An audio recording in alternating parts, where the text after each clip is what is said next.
I'm ostracized and traumatized by everything I'm not alright. I'm lost inside, and anything I say you better listen up closely. Mostly, I'm the one and only. Bring it home slowly. Hand your boy the trophy. Patience is holy moly. I got him hating on me like Michael. Yo, konnichiwa. Di video kali ini Mimin mau ngelanjutin anime Sakamoto Days. Buat teman-teman yang belum nonton video sebelumnya, Mimin saranin buat nonton dulu supaya kalian tuh nggak kebingungan sama alur ceritanya. Tapi buat teman-teman semua yang mau Mimin lebih rajin uploadnya, jangan lupa tinggalin subscribe, like, dan komentar sebagai bentuk apresiasi dari kalian. Karena semakin rame interaksi dalam video ini, udah pasti bakalan bikin Mimin jadi semakin rajin upload juga. Jadi jangan lupa komentar meskipun itu cuma emoticon. Yaudah nggak usah lama-lama, langsung aja yuk gas ke videonya. Beberapa saat setelah kejadian sebelumnya, kita kemudian diperlihatkan Shin dan juga Lu yang ternyata tertidur karena kelelahan. Ini pada akhirnya membuat Sao yang sebelumnya diikatkan pada tiang sampai terlepas. Sao mencoba pergi dari tempat itu sambil mengatakan, "Sialan, aku nggak boleh mati di sini. Aku masih ingin membunuh lebih banyak orang lagi." Dia pun saat itu menstop seorang supir taksi dan mengatakan kepada taksi itu untuk membawanya menuju bandara. Tapi taksi itu mengatakan bahwa dia nggak bisa melakukan itu karena saat ini masih ada seorang penumpang di belakang. Tapi karena Sao saat itu mengancamnya, sang supir taksi pun saat itu langsung ketakutan dan mau tidak mau, dia pun pada akhirnya menerima Sao untuk masuk ke dalam taksinya itu.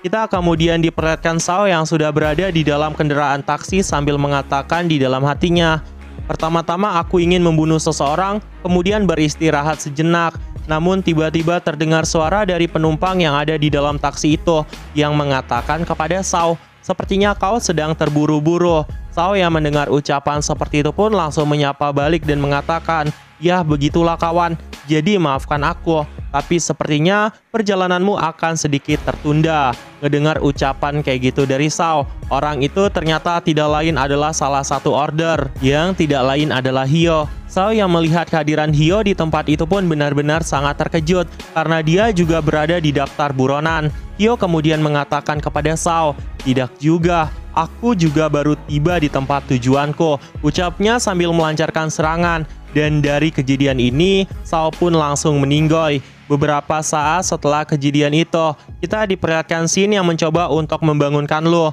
Lu dan Shin pun pada akhirnya bangun dari tempat itu, tapi Shin terlihat panik karena Sao malah kabur ketika mereka sedang tertidur dan mereka berencana untuk segera menemukan di mana Sao saat ini berada. Namun tiba-tiba terdengar suara dari pasukan pembunuh bayaran yang saat itu mengatakan satu sama lain, "Saat ini Sao telah mati." Si sialan itu membuat keributan di tempat publik. Dia benar-benar merepotkan kita para floaters. Nah, jadi diketahui, floaters merupakan agen pembersih pembunuh bayaran yang ada di kota Jepang. Beberapa saat setelah kejadian itu, Shin dan Lu benar-benar sangat terkejut melihat kehadiran mereka.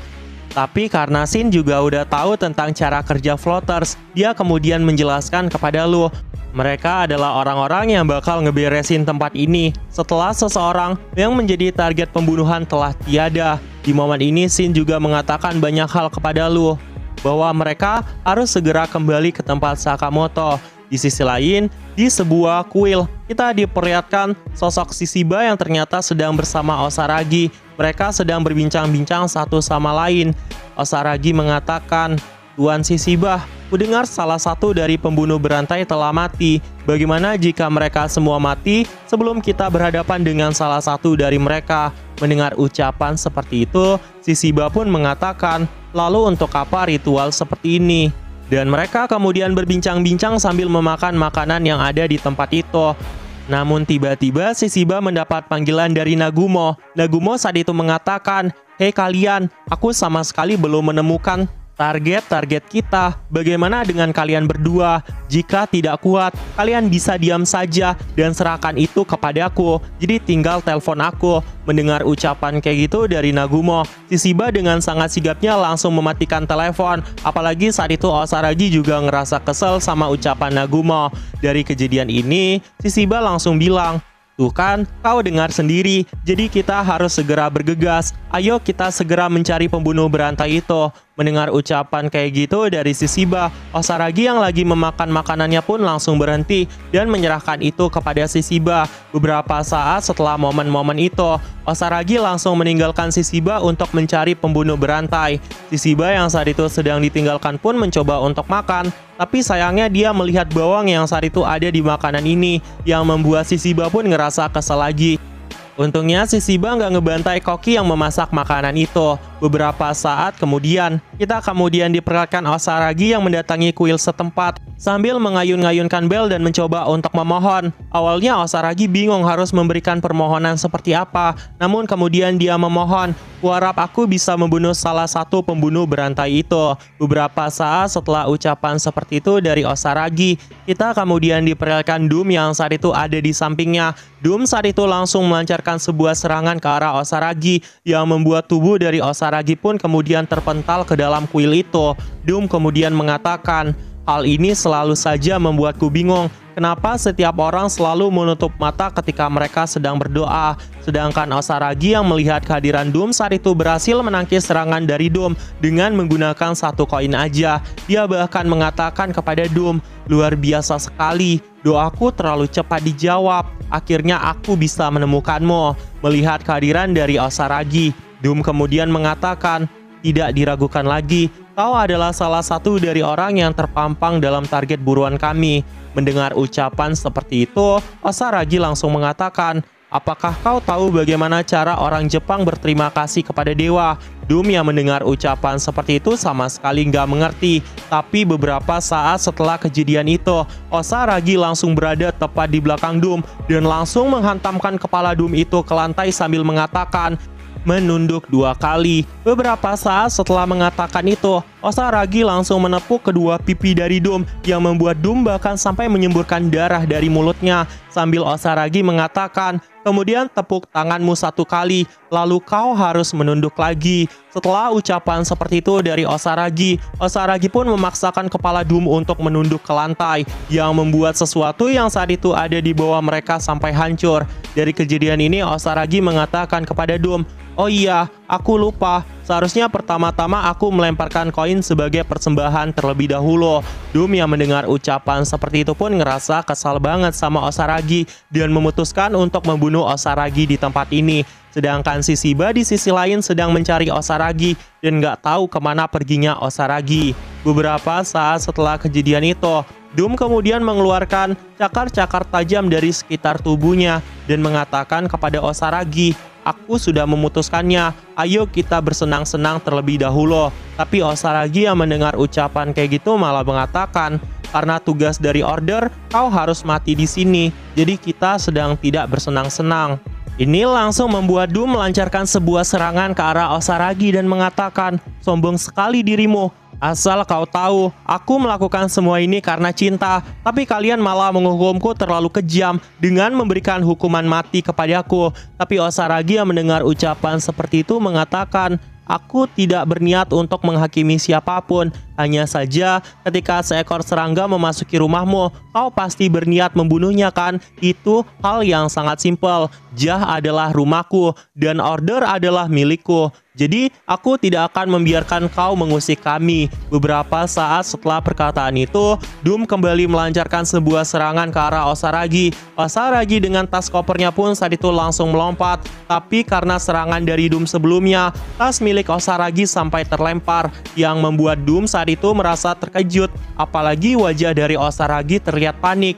Dia langsung mengatakan, "Apakah tas itu berisi senjatamu? Kenapa berat sekali? Apa isinya sih? Ada apa? Kenapa kau tidak menyerangku kembali? Jangan bilang kau tidak bisa menyerangku tanpa membawa tas itu."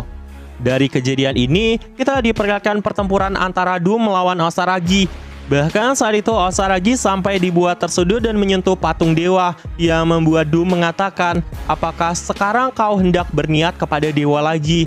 Dan tunjukkan kepadaku seperti yang kau lakukan sebelumnya." Tapi Osaragi malah menghancurkan patung dewa itu dan mengatakan bahwa patung itu menghalangi jalannya, yang membuat Doom saat itu sangat terkejut. Bahkan dia menendang sesuatu yang ada di patung itu ke arah Doom, yang membuat tubuh dari Doom sampai terpental dengan sangat jauhnya. Doom yang melihat semua kejadian itu mengatakan kepada Osaragi, "Kau berani-beraninya menendang dewa seperti itu. Apakah kau tidak takut kualat?" Tapi Osaragi malah menjawabnya dengan wajah polos. "Apa maksudmu mengatakan itu? Para dewa itu adalah maha pemaaf. Apakah kau nggak tahu itu?" Tiba-tiba, Doom sudah berada tepat di belakang Osaragi dan berusaha melancarkan sebuah serangan. Osaragi yang mengetahui itu langsung mengatakan, "Hal ini sebenarnya hanya membuatku penasaran. Jika aku adalah seorang dewa, aku bahkan gak pernah berniat menciptakan orang-orang sepertimu atau orang seperti diriku di dunia ini," ucapnya sambil menahan serangan dari Doom yang saat itu terlancar ke arahnya. Dari kejadian ini, Doom kemudian mengatakan, "Rasakanlah ketakutan itu, dasar sialan." Tapi Osaragi sama sekali nggak ngerasa takut. Meskipun lengan dari Osaragi saat itu sampai terjebol, dia malah mengatakan kepada Doom, "Sepertinya kita perlu membalas kebaikan para dewa. Seorang pembunuh berantai itu tidak perlu berdoa sama sekali," ucapnya sambil menarik lengan dari Doom. Dia juga melancarkan sebuah tendangan yang membuat Doom pun mengingat flashback tentang masa kecilnya sambil mengatakan, "Selama ini cintaku selalu bertepuk sebelah tangan. Dia pernah memiliki hewan peliharaan, dan ketika dia menyayangi hewan peliharaannya itu, hewan peliharaannya pun malah mati. Dia juga pernah memiliki seorang kekasih, tapi karena satu alasan yang membuat dirinya tidak ingin kekasihnya diambil oleh orang lain, dia pun pada akhirnya membunuh kekasihnya itu. Begitu juga dengan orang-orang yang saat itu terus-terusan muncul dalam kehidupannya. Doom terus-terusan membunuh mereka semua agar semuanya bisa menjadi miliknya sendiri. Namun di momen ini, tubuh dari Doom kemudian terpental dengan sangat jauhnya. Dia masih nggak ngerasa bersalah sama sekali dan mengatakan kepada Osaragi, "Semua yang kulakukan adalah murni karena cinta. Aku sama dengan kebanyakan orang yang ada di luar sana." Osaragi yang mendengar ucapan kayak gitu pun pada akhirnya mendapat tas kopernya sambil mengeluarkan sesuatu di dalam tas itu. Dia juga mengatakan, "Kita ini adalah seorang pembunuh. Karena ada orang-orang seperti dirimu lah, itu membuatku memiliki alasan tetap hidup. Jadi tidak ada yang sama. Oh iya, kau bilang kau suka dicintai kan? Terima kasih, aku mencintaimu," ucap Osaragi kepada Doom, yang membuat Doom pun merasakan bahwa ini adalah akhir hidupnya. Tapi sebelum kematian dari Doom merasakan bahwa sosok Osaragi terlihat sangat indah. Dari kejadian ini, Osaragi langsung melancarkan sebuah serangan ke arah Doom yang membuat Doom pun pada akhirnya langsung meninggoy. Episode kali ini pun juga ditutup sampai di sini. Nah, jadi itu aja, dan tunggu video-video gue selanjutnya, dan see you!